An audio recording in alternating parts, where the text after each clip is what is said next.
على النبي يا أيها الذين آمنوا صلوا عليه وسلموا تسليما اللهم صل وسلم على سيدنا محمد النبي الأمي العربي القرشي الهاشمي الأبطحي التهامي المكي المدني العدني عبدك ورسولك وحبيبك السيد الصفي الكامل الفاتح الخاتم الواصل صاحب الصفا والمروة والمشعر الحرام صاحب المقام المحمود والحوض المورود صاحب الشفاعة الكبرى والوسيلة العظمى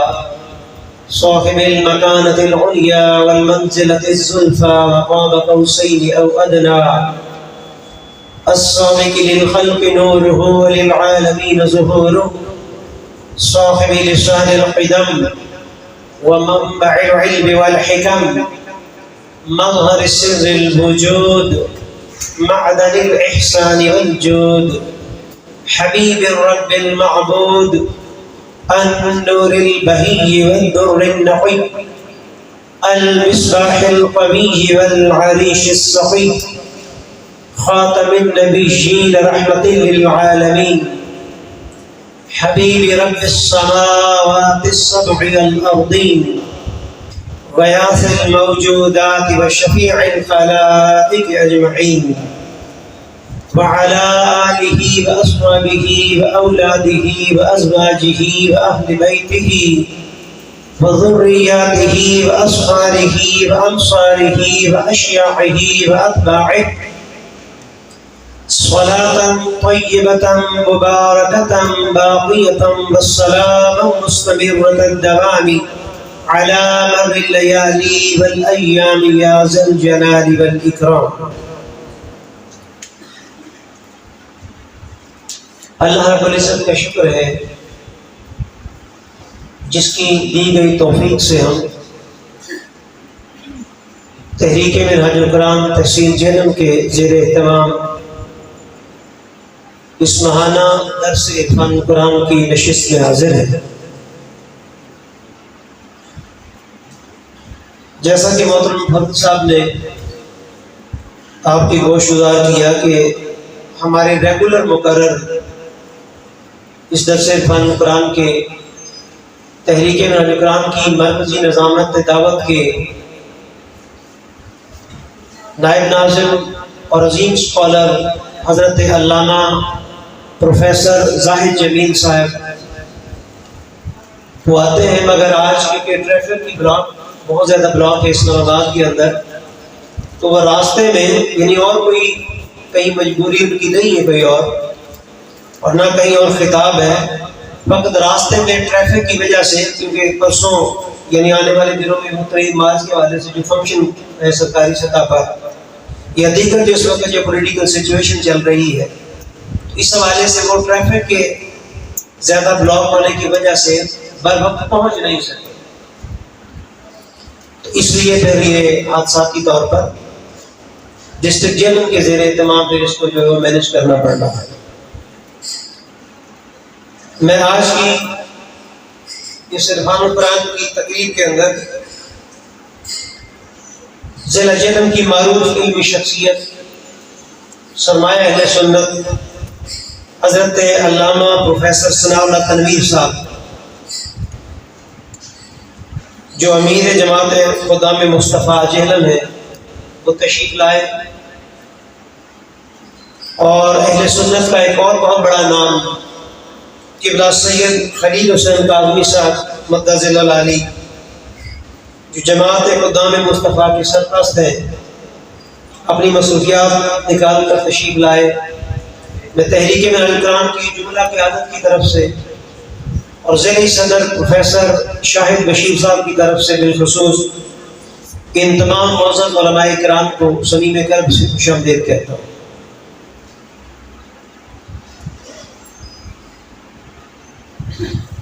گزشتہ ایک دو دن پہلے شب برات کی مبارک رات ہم پر سایہ فگن ہوئی. اسی مناسبت سے ہم آج کے درس فن قرآن میں براہ راست قرآنی آیات سے اور آقا علیہ السلام کی مبارک احادیث سے چند انمول موتی سمیٹنے کی کوشش کریں گے۔ یاد رکھیں کہ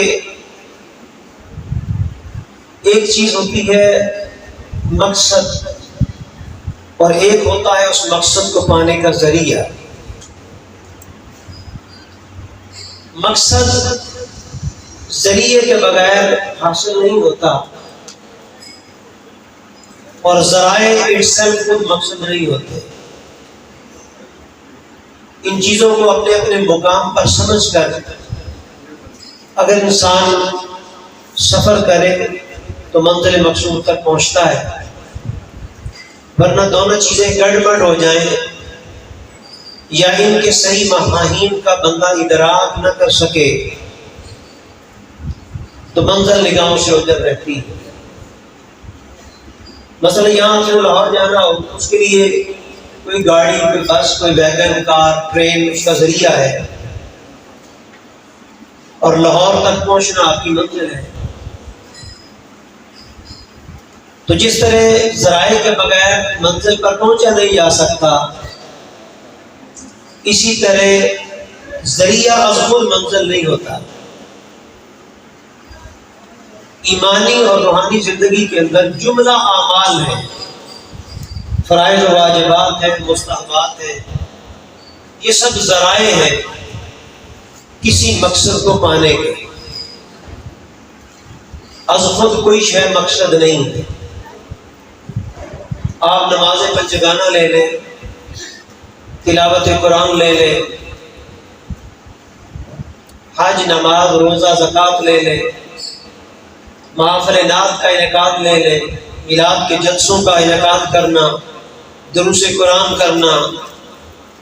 پھر اسی طرح تعزیت کی مجالس ہوتی ہیں، محفل ختم پاک کی،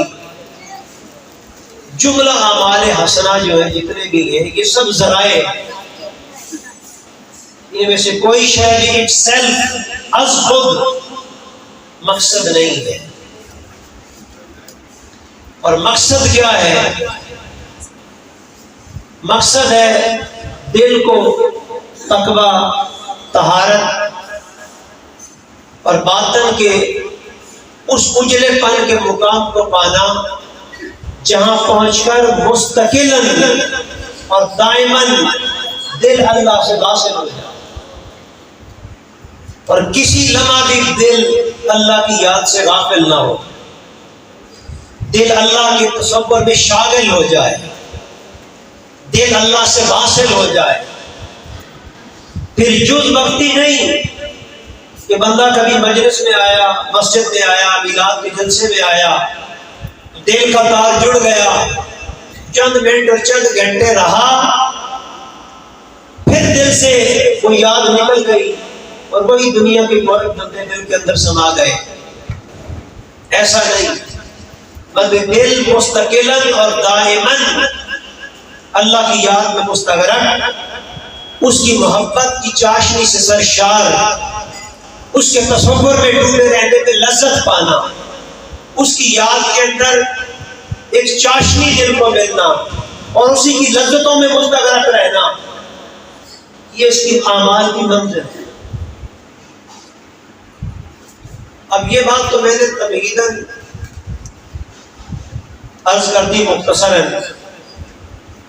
دل کی اس کیفیت کا ذکر قرآن مجید کے اندر جا بجا ہے، اور دل کی اس کیفیت کو پانا ہی اعمال کا مقصود ہے۔ بدقسمتی ہماری یہ ہے کہ ہم اس دور پرفتن میں زندہ ہیں جب دل کی کیفیات پر ہمارا فوکس نہیں رہا، دل کی آرزوؤں اور خواہشوں کے بارے میں کبھی اپنے انالیسس نہیں کیا۔ آپ کبھی دل کی نگاہ میں مراقبے میں جا کر ٹٹول کے دیکھیں، میں تو اپنے جیسوں کی بات کر رہا ہوں، آپ لوگ اللہ پاک سلامت رکھے بہت بہتر ہوں گے۔ آپ کو اگر آرزویں اور خواہشیں، تمنائیں، ان کی کوئی گریڈیشن لسٹ بنانی پڑے اس دل کے اندر، تو آپ سوچتے چلے جائیں کہ اس دل میں حرص دنیا، مال و دولت کی چاہ، اپنی شہرت کی تمنا، پروٹوکول کی آرزو، دوسروں سے مادی زندگی میں بڑھ جانے کی تمنا، یہ ساری مادی، سکلی اور فانی آرزویں آپ کو ملے گی نا؟ ریا ملے گا، تکبر ملے گا، حرص دنیا ملے گی، چاہت دنیا ملے گی، مال و دولت کی تمنا ملے گی اس دل کی کوٹھے میں۔ لیکن اگر کوئی شے ڈھونڈنے سے بھی نہیں ملے گی تو وہ ایمان کی تڑپ اور ہدایت کی آرزو ہے، وہ صفائے قلب کا وہ مقام ہے جس مقام پر پہنچ کر بندہ مالا اعلیٰ سے یوں کنیکٹڈ ہو جائے کہ دنیا کے اندر غربت آ جائے تو اس کی سانس گھٹے کوئی نہ، اور مال و دولت کی کثرت ہو جائے تو دل کی دھڑکن بڑھے کوئی نہ، ہاتھ چومنے والوں کی کثرت ہو، عزت و شہرت کی بلندیوں کا انسان چھوئے تو تب بھی دل کی دھڑکن میں کوئی ہلچل نہ ہو، اور دنیا گمنامی کے گٹا ٹوپ اندھیروں میں گرا دے تو بندے کے دل کے اندر کوئی غم نہ ہو۔ جن کو وہ مقام پا جانا یہ حالت نہیں ہے۔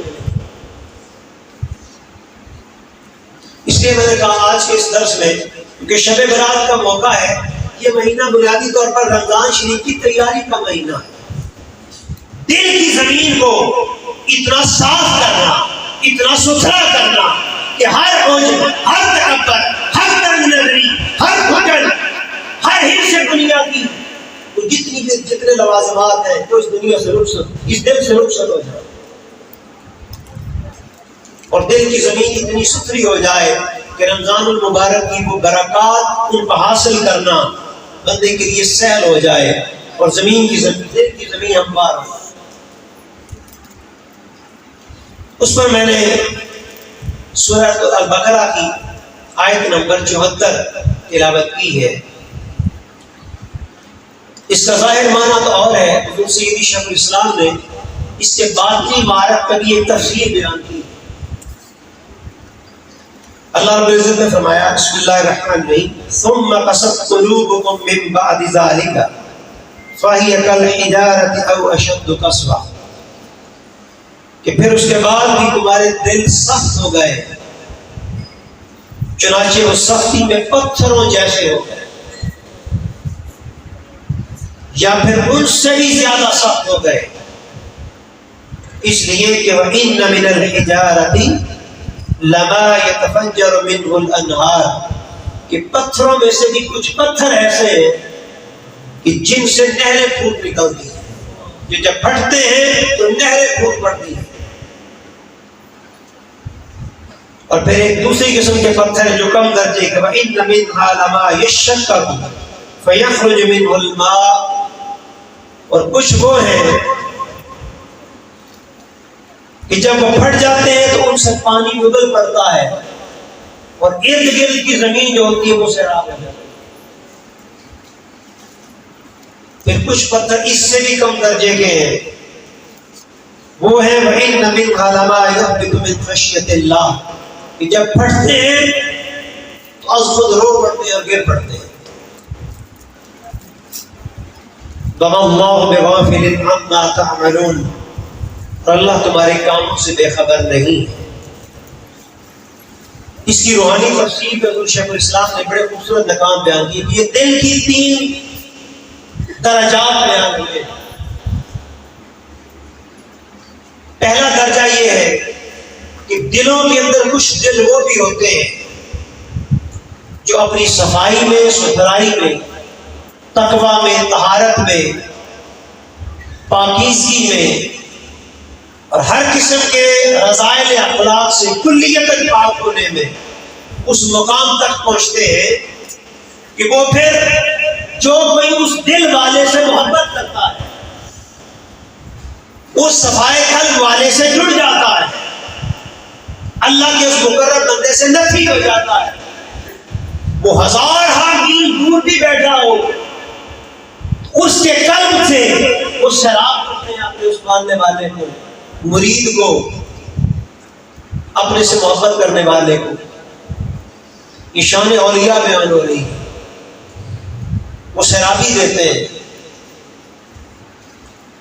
اور کچھ ایسے لوگ ہوتے ہیں جو اس درجے کے حامل تو نہیں ہوتے. ہر کوئی شیخ عبد القادر جیلانی نہیں جو بغداد شریف سے اپنے محبت کرنے والوں کو سیراب کرے. ہر کوئی داتا گنج بخشری حجویری نہیں. ہر کوئی سروی سختی نہیں، جنید بغدادی نہیں. مگر کچھ ایسے ہیں کہ جو جب پھٹتے ہیں یعنی خستہ ہوتے ہیں اس کے خوف میں، اس کی محبت میں، اور شکستہ ہوتے ہیں اس کی نشیت میں، تو فرمایا اس سے پانی ابل پڑتا ہے، نہر ابل پڑتی ہے. یعنی جو ان کی صحبت میں چلا جائے ان کی کیپیسٹی اتنی نہیں ہوتی کہ وہ ہزاروں میل لوگوں کو سیراب کر سکے، مگر جو بھی ان کے پاس چلا جائے تو اپنے ارد گرد بیٹھنے والوں کو، اپنی مجلس میں آنے والوں کو سیراب کرتے ہیں اور دل کی وہ تری ان کے اندر منتقل کرتے ہیں. اور پھر تیسرے وہ ہیں جو نہ دور نہ نزدیک کسی کو سیراب کرتے ہیں، بلکہ اتنے ہوتے ہیں کہ از خود پھٹ جاتے ہیں اور گر جاتے ہیں کہ جب ان کے سامنے اللہ کا ذکر کیا جاتا ہے، جس کا ذکر سورہ انفال میں کیا.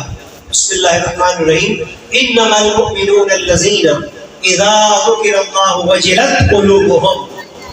ایمان والے لوگ تو صرف وہ ہیں، یہ وہ تیسرے درجے والے، آخری درجہ. پہلے دو درجے تھے کہ دل اتنا مزکا مصفا ہو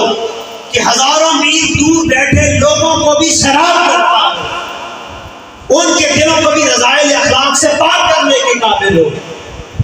پھر دوسرا درجہ یہ تھا کہ کوئی اگر ان کی مجلس میں چلا جائے تو اپنی صحبت میں قریب آنے والوں کو سیراب کرتے ہوں اور نوازتے ہوں. مگر تیسرا درجہ فرمایا ایمان والے تو صرف وہ لوگ ہیں کہ انما المؤمنون الذین اذا ذکر اللہ وجلت قلوبهم، کہ جب ان کے سامنے اللہ کا ذکر کیا جائے، اللہ کا ذکر کیا جائے تو اس کے خوف سے لرزہ برہم ہو کر ان کے دل کام ہوتے ہیں، وہ لرز جاتے ہیں، تڑپ جاتے ہیں، دل اور خوف سے خستہ اور شکستہ ہو جاتے ہیں. اور دوسری پہچان یہ کہ وَإِذَا تُلِيَتْ عَلَيْهِمْ آيَاتُهُ، کہ جب ان کے سامنے اس قرآنی آیات کی تلاوت کی جاتی ہے تو اس قرآنی آیات کی تلاوت کو سن کر زادتہم ایمانا، ان کا ایمان پہلے سے بڑھ جاتا ہے.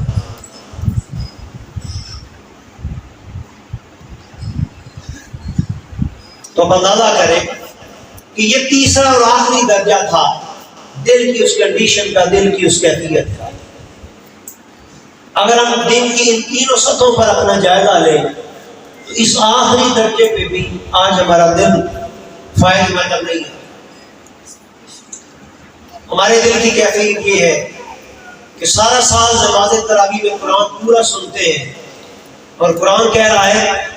کہ وَإِذَا تُلِيَتْ عَلَيْهِمْ آيَاتُهُ، جب ان کے سامنے قرآن پڑھا جائے اور وہ سنتے ہیں تو سن کر زادتہم ایمانا، ان کا ایمان بڑھ جاتا ہے. مگر ہمارا ایمان تو پورا قرآن سن کر بھی عید کے دن رمضان شروع ہونے سے پہلے جس مقام پر تھا عید کے دن بھی اسی مقام پر رہتا ہے. دل کی سطح ہوئی، ایمان کا مقام ہوئی، علم اور شعور کا درجہ ہوئی. نہ علم نے ترقی کی، نہ شعور آگے بڑھا، نہ اخلاق حسنہ میں کوئی تغیر آیا، نہ کردار آگے بڑھا، نہ ایمان بڑھا. جہاں تھا دل وہی رہا. اور پھر ایک سال نہیں، سارا سال نہیں، پتا چلا ہم تو اس تیسرے درجے میں بھی فائد نہیں. اس لیے کہ فوکس دل پر نہیں، اعمال ذرائع تھے، اعمال کے ذریعے منزل پر پہنچنے کا شعور ادراک ہماری نفس میں ہو گیا.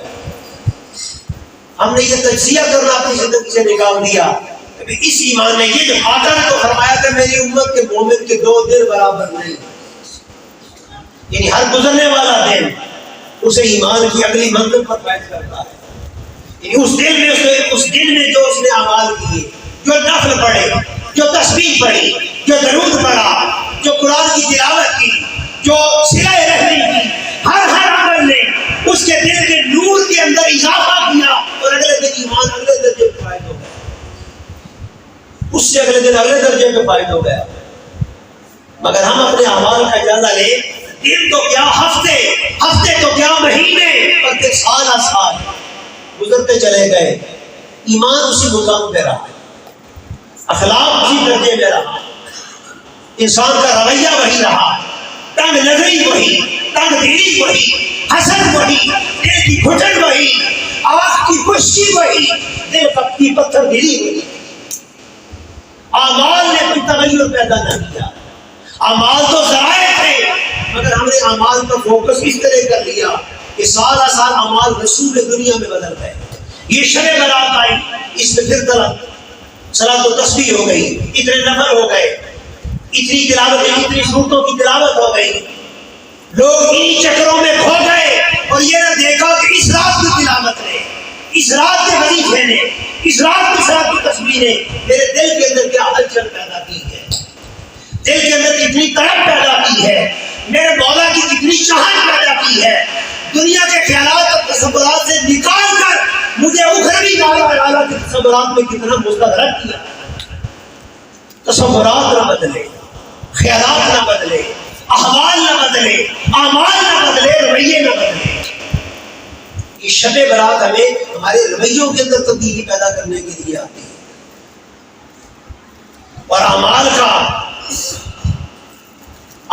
کا تو اعجاز یہ تھا کہ سورہ المائدہ کے اندر آیت نمبر 83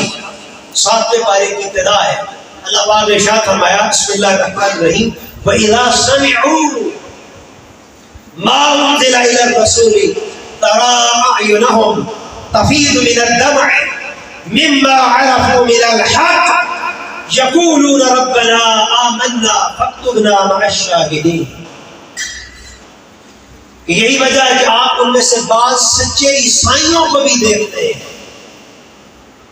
کہ جب وَإِذَا سَمِعُوا وہ سنتے ہیں، جب مَا أُنزِلَ إِلَى الرَّسُولِ جو کچھ اس رسول کے اوپر اترا ہے یعنی کلام پاک، تَرَىٰ أَعْيُنَهُمْ تَفِيضُ مِنَ الدَّمْعِ تو آپ اے حبیب ان کی آنکھوں کو اشک ریز دیکھتے ہیں، آنسوؤں کی برسات چھم چھم ان کی آنکھوں سے بہنا شروع ہو جاتی ہے، اور یہ کیوں ہے؟ فرمایا تفیض من الدمع مما عرفوا من الحق، یہ اس حق کی وجہ سے ہے جس کی انہیں معرفت نصیب ہو گئی۔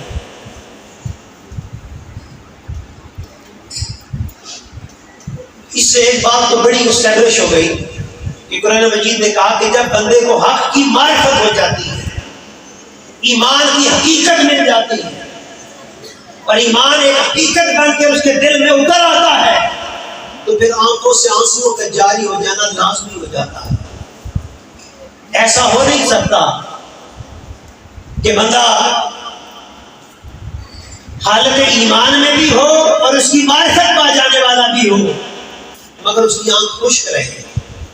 اس کا دل پتھر رہے، یہ پاسبل نہیں۔ اور میں یہ آنکھوں کا آنسوؤں کا گر جانا اور آنکھوں سے آنسوؤں کا جاری ہو جانا اس معرفت کی وجہ سے ہے جس کی ان کے دل کو معرفت نصیب ہو گئی، اس حق کی وجہ سے۔ تو حق کی معرفت کا نصیب ہو جانا یہ بندے کے آنکھوں کو نم کر دینے کے لیے لازم ہے۔ تو گویا جس کی آنکھ نم نہیں ہوئی، رونا سیکھ نہیں سکی،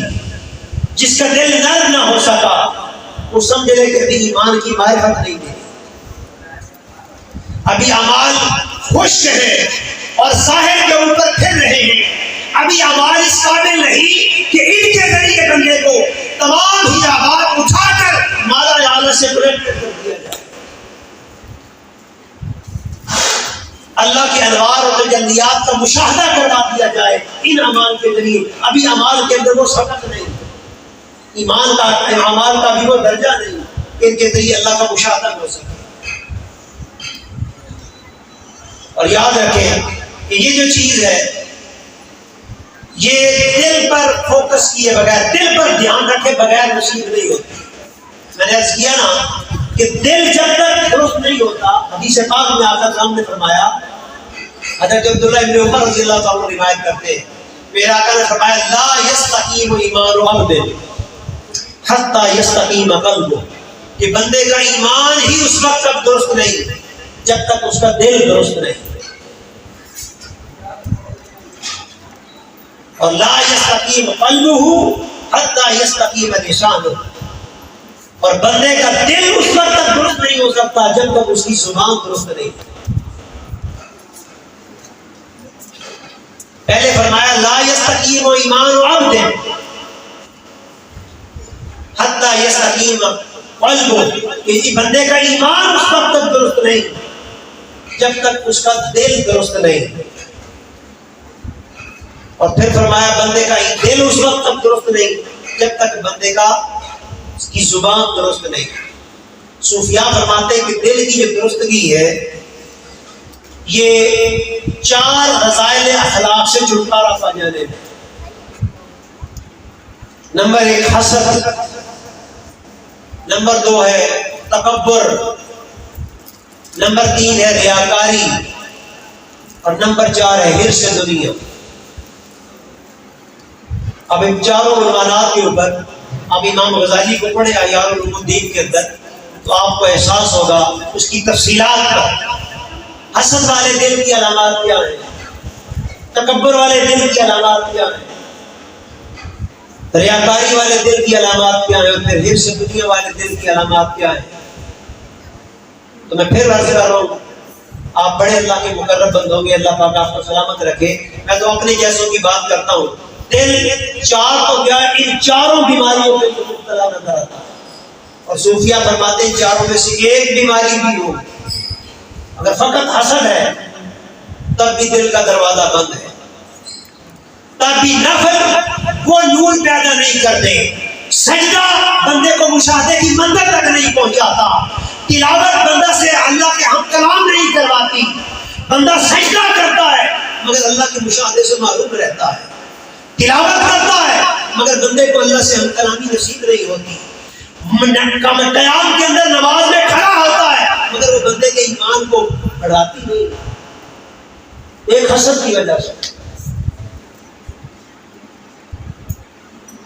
اور پھر تکبر لے لے، تکبر کی کئی علامات ہیں۔ علماء کے لیے اور دینی طبقات کے لیے امام غزالی فرماتے ہیں کہ یہی تکبر کافی ہے کہ اگر کوئی عالم دین ہو اور دل کے اندر یہ آرزو ہو کہ میں اگر کسی مجلس میں جاؤں تو میری نشست دوسروں سے نمایاں ہو۔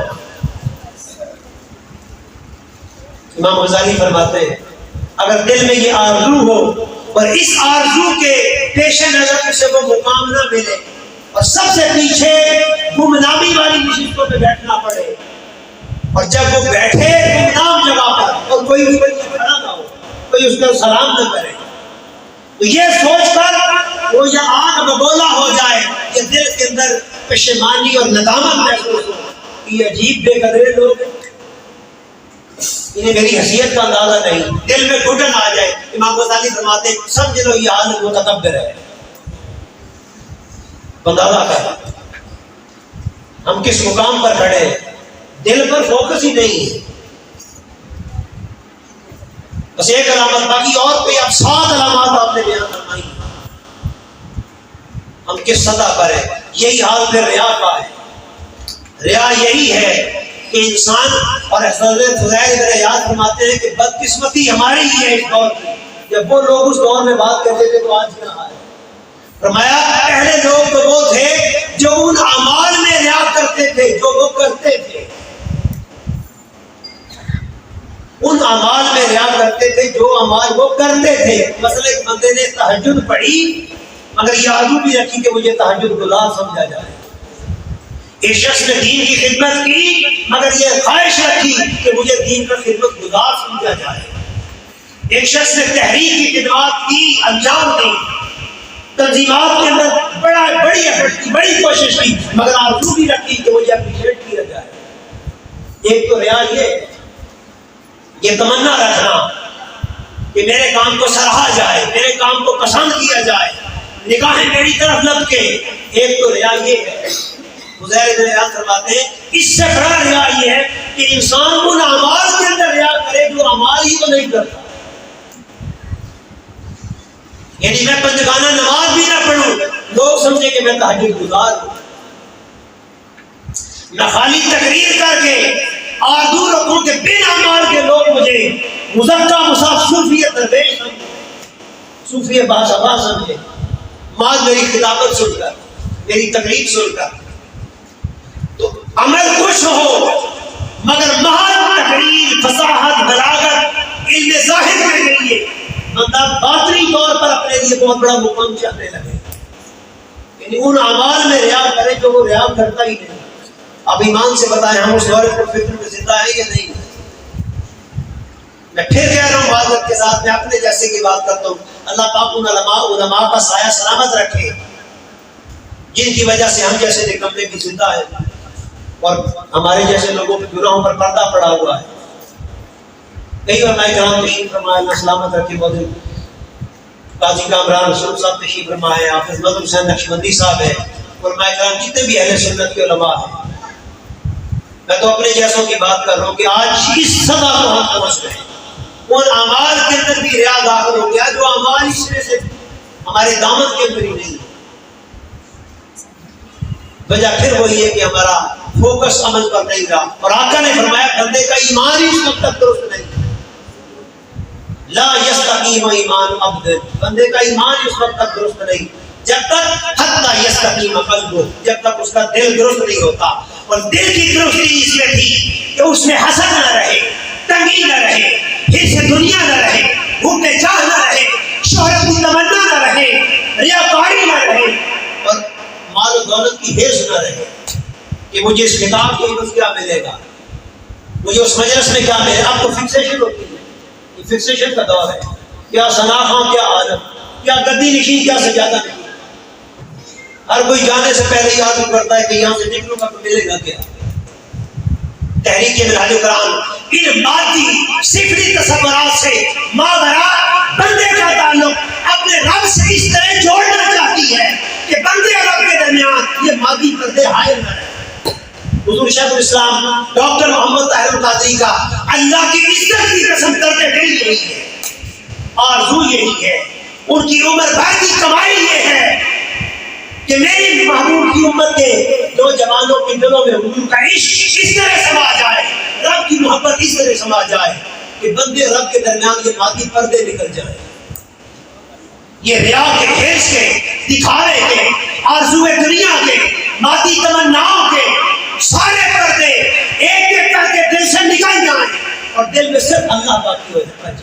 اس کے حبیب کی یاد باقی ہو جائے۔ تحریک منہاج القرآن اس مادی پرفتن دور میں،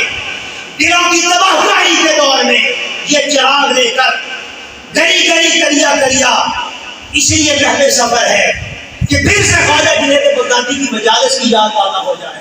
پھر سے سرکار غوث العظم شیخ عبد القادر جیلانی کی مجالس کی یاد تازہ ہو جائے، پھر سے مجلسوں میں دل تڑپنے لگے، آنکھیں بہنے لگے، دل خستہ ہو کر شکستہ ہو کر زمین پہ گرنے لگے، اور دل کی آواز کے اندر وہ تغیر پیدا ہو کہ آپ زبان سے بولے کوئی نہ، آپ کا چہرہ دیکھ کر پہچان لیں کہ آپ مصطفیٰ کے غلام ہیں۔ یہ بندہ مومن ہے، آپ کی وضاحت دیکھ کر، آپ کا قول سنے بغیر، آپ کی گفتگو سنے بغیر، آپ کی وضاحت دیکھ کر لوگ پہچان جائیں یہ مصطفی ہے، یہ بندہ مومن ہے۔ حضور شیخ الاسلام کا درد دل یہ ہے، اور جب تک دل کو اس مقام پر لانے کی ایفرٹ نہیں ہوتی، شب بیداریوں کے ذریعے، حلقات درود کی کثرت کے ذریعے اور حلقات درود کے جال بچھا جانے کے ذریعے، شب بیداریوں کے ذریعے، اللہ کے ذکر کی ضربوں کے ذریعے، جب تک دل کی یہ سطح اس مقام پر لانے کی کوشش نہیں ہوتی، تب تک انقلاب کی منزل بھی نظروں سے اوجھل رہتی ہے۔ میں کبھی کہا کرتا ہوں کہ ابھی تک اگر انقلاب نہیں آیا تو اس کی شاید ایک وجہ یہ بھی ہے کہ انقلاب آنے کے بعد اگر ہم جیسے لوگوں کے ہاتھوں میں آ جائے گا تو پھر پٹ جائے گا، انقلاب ہم سے سنبھالا نہیں جائے گا، اس لیے کہ دل انقلاب کو سنبھالنے کے لیے جس مقام اور تقویٰ اور طہارت کی جس سزا کا مقابلہ تقاضا کرتا ہے، ہمارے دل اس مقام پر نہیں، کہ پھر اس دنیا میں مبتلا ہو کر اس انقلاب کی ملنے والی دولت کو بھی ضائع کریں۔ یہ شب برات کا موقع ہمیں دعوت دے رہا ہے کہ ایک رات کا جاگنا بعض رشت دنیا نہیں، بعض روٹیٹ کرنے کا عمل نہیں، بلکہ بلکہ اس رات کے اندر اپنے دلوں کو تبدیل کرنے کا ایک فیصلہ کن مرحلے کی یہ رات ہوتی ہے، اور بندے کو فوکس کرنا چاہیے کہ میں نے اپنے دل کو اس مقام پر کس سطح پر لے کے جانا ہے۔ پھر آقا نے فرمایا آخری حصہ یہ فرمایا کہ یہ تو فرمایا نا کہ بندے کا دل اس وقت تک درست نہیں جب تک بندے کا ایمان اس وقت تک درست نہیں جب تک اس کا دل درست نہیں۔ فرمایا پھر لا یستقیم قلبہ، اور بندے کا دل اس وقت تک درست نہیں حتی یستقیم لسان، جب تک اس کی زبان درست نہیں۔ ہم زبان کے معاملے میں بھی اتنا زیادہ پھسل گئے ہیں، اتنا ٹریک سے اتر گئے ہیں کہ آج غیبت کیے بغیر، چغلی کیے بغیر، جھوٹ پالے بغیر ہمارا کوئی دل ختم نہیں ہوتا۔ رات بستر پر اس وقت تک نہیں آتے جب تک غیبت ہماری زبان پر نہ ہو، خواتین ہو یا مرد ہو۔ خواتین کے اندر بھی جب تک وہ کسی دوسرے گھر کی بات نہ کر لیں وہ اپنے بستر پہ نہیں جاتے۔ اور زبان کی یہی پھسلن، ٹریک سے یہی زبان کا اتر جانا جس میں جھوٹ گبری یہ دروازہ ہے گناہوں کے داخلے کا۔ جھوٹ غیبت اور چغلی کے ذریعے جب یہ دروازہ ہم نے کھول دیا تو اس کے ذریعے سے فتنہ میں نظری بھی، حسد بھی، اس سے دنیا بھی، ریاکاری بھی، تنگی بھی، وہ ساری کی ساری اس زبان کے ذریعے دروازے کے ذریعے داخل ہوئی اور دل کے اندر جا کر بڑا چمان ہو گیا اور دل پراگندگی کی آواز کا بن گیا۔ پھر اس پراگندہ دل کو لے کر جب ہم مصلی پہ کھڑے ہوئے، شب برات کے ساتھ تسبیح میں گئے، محفل ناز میں گئے، تو دل کا دروازہ تو بند تھا۔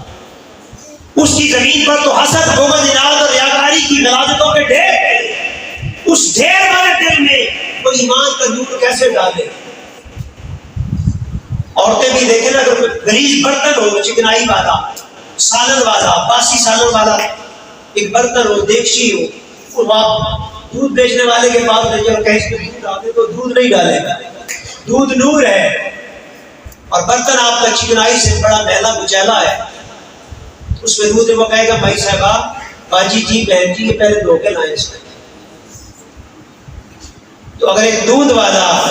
دودھ کا نور چکنائی والے میلے برتن میں نہیں ڈالتا تو حسد، ریا، تکبر اور حرص دنیا سے غلیظ دل کے اندر وہ محض نفل پڑھنے کی عوض اپنا نور، ہدایت کا نور، اپنی محبت کا نور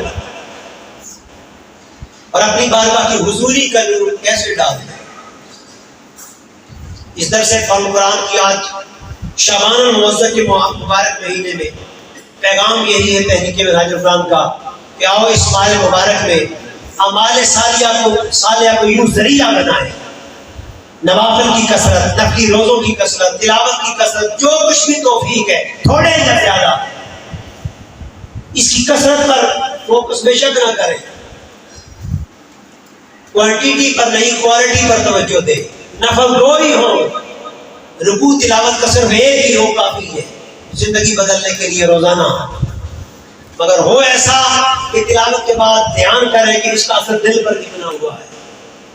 اور دل کے یہ جو 4 گناہ میں نے بیان کیے، حسد، ریا، تکبر اور حرص دنیا، ایک ایک کر کے نوافل کے ذریعے، تلاوت کے ذریعے یہ کتنا ریلیز ہوئے، دل سے اندر کتنا یہ دور ہوئے ہیں، کتنی کمی واقع ہوئی ہے، کتنا مادی دنیا کو ترک کر کے روحانی دنیا کا سفر طے ہوا ہے۔ جس کا دھیان دل پر ہو گیا، جس کی توجہ دل پر ہوگی، وہ سمجھنے ٹریک پر چڑھ گیا، راہ پر آ گیا۔ اور جس نے دل پر دھیان ہی نہ دیا، عمر بھر رات خانی میں گزر گئی، دل حرص، شہرت کی چاہت میں، مال و دولت کی چاہت میں، پروٹوکول کی چاہت میں، انہی غلاظت کے سفر پر محل سفر رہا۔ اور انالیسس صرف یہی رہا کہ ابھی شہرت کہاں ہے، ابھی پیسہ کتنا لکھا ہوا ہے، ابھی میری شناسائی کتنی ہوئی ہے۔ دھیان اسی مادی اور غلیظ کے سفر پہ رہا تو ہم تو غلط ٹریک پر چڑھ گئے، ہمارا تو ہم نے راستے بدل لیا اور ہم غلط راستے پہ چل رہے ہیں۔ ہمیں اس راستے کو ترک کرنا ہے، دل پر نگاہ کرنی ہے، توجہ کرنی ہے۔ تحریک منہاج القرآن صفائے قلب کا وہ مقام اس دور میں نوجوانان ملت کو، نوجوانان امت کو دینا چاہ رہی ہے، عطا کرنا چاہ رہی ہے۔ حضور شیخ الاسلام جہاں درجنوں میدانوں کے اندر اس امت کی رہنمائی کے لیے، لمحہ لمحہ اس امت کو ٹریک پر لانے کے لیے اور اپنی منزل سے آشنا کرنے کے لیے اور ہر آقا صلی اللہ علیہ وسلم کے قدمین شریفین تک پہنچانے کے لیے جہاں درجنوں پہلوؤں میں محو صبر ہے، وہاں تصوف طریقت روحانیت کے میدان میں دل کی تحریک تو اس مقام پر لانے کے لیے بھی سرگرم آئیں، تحریک منہاج القرآن کا حصہ بنے اور غوث البراء کے غلاموں کی اس تحریک کا دست و بازو بن کر جملہ اطراف و اطراف کے جتنے پہلو ہیں ہر جہت پر اس مشن کی اس تحریک کی خدمات میں کمر بستہ بھی ہو، اور اس سے پہلے اپنے اعمال حیات کے اندر، اعمال کے اندر، احوال کے اندر، روحانیات کے اندر ایک واضح مثبت اور جاندار تبدیلی پیدا کرنے کے قابل۔ اللہ پاک ہمارے ہاتھ میں کرم فرمائے۔ میں باری دیگر معزز علماء کرام کا جو اپنا وقت نکال کر تشریف لائے انہیں ویلکم بھی کرتا ہوں، اور تحریک منہاج القرآن کی تمام قیادت کی طرف سے ان کا شکریہ ادا کرتا ہوں۔ اللہ پاک ہمارے ہاتھ میں کرم فرمائے۔ وما علینا الا البلاغ۔